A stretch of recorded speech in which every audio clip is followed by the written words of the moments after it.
internet yi ñuy bàyyi xel ci seneinfo.net ak seneinfo international ñu ngi leen di nuyu fas leen dëgtal li gën a fës ci xëtu njëkku yéenekaay yi tey samedi di 29 octobre 2022 ñu tàmbali ko ki yéenekaay bii di l'info ñoom nag dañoo fësal seen xëtu njëkk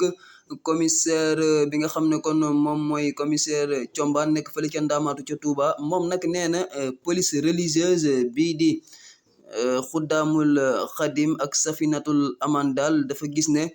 dañuy def loo xam ne du seen liggéey lu ci mel ne ay jàpp nit ak di leen déglu yenn saa sax di leen sanctionné mu ne loolu liggéeyu police la kon ñoom dañoo war a yem ci loo xam ne daal renseignement la maanaam di yëgal police nit def na lenn kii di police intervenir. ñëwaat nañ itam ci li nga xam ne moom mooy suñu gayndey Bissoko yi nga xam ne nekk nañ pour la 7e fois lii di champion d'Afrique. Source A fësal ci xëtam bu njëkk ki nga xam ne moom mooy docteur Mbaye Cissé di chercheur spécialiste ci étude de droit moom nag mu ngay àddu jëmale ci 3e mandat ba wala boog 3e candidature bu Macky Sall mu ne nag amul benn disposition boo xam ne kon ci suñu loi da koy tere. Laas yéenekaay fësal ci xëtam bu njëkk mu ne nag li nga xam ne moom mooy njëg yu cher yi dina wàññeeku ci fukki produit kon yoo xam ne ñu ngi koy jëfandikoo fii ci Sénégal. Libération fësal ci xëtam bu njëkk ab rapport boo xam ne coalition pour la transparence financière sur la pêche illicite ñoom ñoo ko amal ñu cey wane nag ana naka la daal géeju Afrique de l'Ouest yi ñu koy exploité daal di jël jën ya di yóbbu ci anam boo xam ne bu doy waar la. Tribune yéenekaay fësal ci xëtam bu njëkk ab liggéey boo xam ne dañ koy def ci lii di réseau bu rond-point Petersen mooy loolu nag dina tax ba Dakar dina ñàkk ndox tey ci samedi ji fësal nañ itam Kabiru Mbodj mi nga xam ne nag mbirum accusation de viol yooyu ñuy koy amal ca moom mu ne mbir ma nag ay complot la. Le Quotidien fësal ci xëtam bu njëkk ñi nga xam ne ñoom ñooy impacté bu terre bi ñu ne nag lii di état bu Sénégal lu toll ci 65 hectares fële ca forêt bu Sébikotane la déclassé kon ngir dëkkal leen fa. lii Quotidien fësal ci xëtam bu njëkk cancer du sein ak jiyee yi nga xam ne mu ngi koy def fii ci Sénégal muy cancer boobu nga xam ne kon day jàpp ci weenu jigéen yi ñu ne nag lu toll ci 70% ci ay jigéen yu koy am booy xool sax après dañuy ñàkk seen bakkan. Enquête fësal ci xëtam bu njëkk meew mi nga xam ne muy meewu pëndëx bi ñu utiliser fii ci Sénégal nee na loolu nag meew mu bon la fësal nañ itam li nga xam ne moom mooy Youssou Ndour ak démb inauguration lii di imprimerie Impact Safa Group fële ca Diamniadio ñu ne nag kii di Youssou Ndour daal defatina mëninam. Sud Quotidien fësal ci xëtam bu njëkk mbirum contrat armement bu 45 milliards boobu nee na fi mu nekk nii nag assemblée nationale daal ñu bëri kon ñu ngay sàkku ca ñoom ngir ñu leeral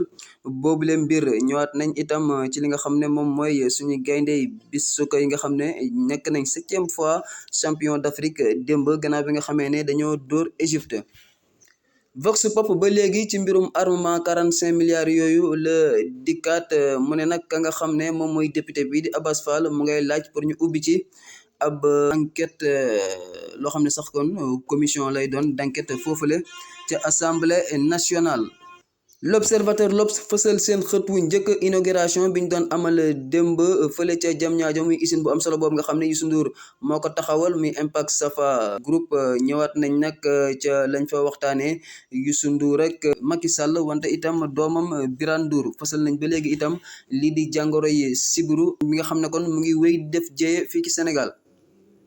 Walf Quotidien fësal seen xët wu njëkk Mbaye Niang may addu ci 3e candidature bu Macky Sall mu ne ñoom sax kon ñooy investir ki nga xam ne moom mooy njiitu réew mi Macky Sall ñëwaat nañ itam ci suñu gayndey Bissoko yi nga xam ne kon fi mu nekk nii daal ñooy buuru Afrique.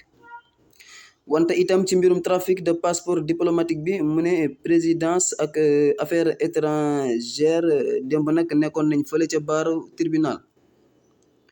Les Échos yéen kaay fësal ci xëtam bu njëkk fële ca Touba ñu ne fi mu nekk nii nag mbir ya neexul ci diggante police ba ak ñii di xuddaamul xadim ka nga xam ne nag moom mooy commissaire Thiombane daal nee na loolu la ñuy def jàpp ak yenn ya ñuy def daal loolu liggéeyu police la te kon dañ ko war a bàyyee waa police. Ñëwaat nañ itam ci Macky Sall mi ne nag kontaan na trop ci kii di Youssou Ndour fier na ca moom ci la nga xam ne taxawal na ko foofu la ca jam ñaajo.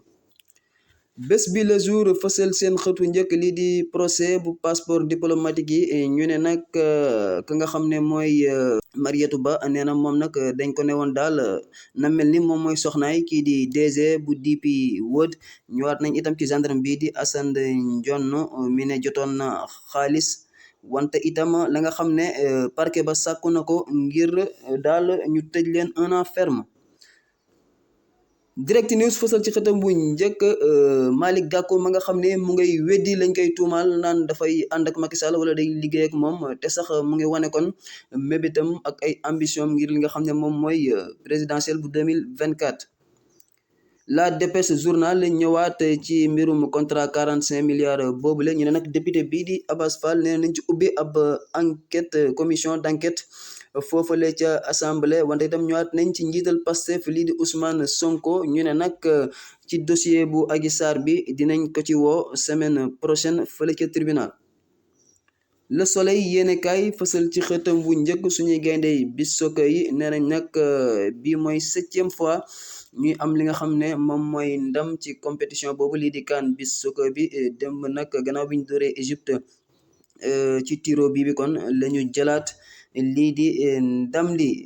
Alseni Ndiaye di meilleur gardien, Seydina Mañon Diagne nekk meilleur joueur bu tournoi bi ak njiitu réew mi nag félicitations yi nga xam ne jëmale sa ñoom. Dakar Times fësal ci xëtam bu njëkk usine ba nga xam ne Youssou Ndour taxawal na ko fële ca Diamniadio ñu ne nag 15 milliards lañ ca def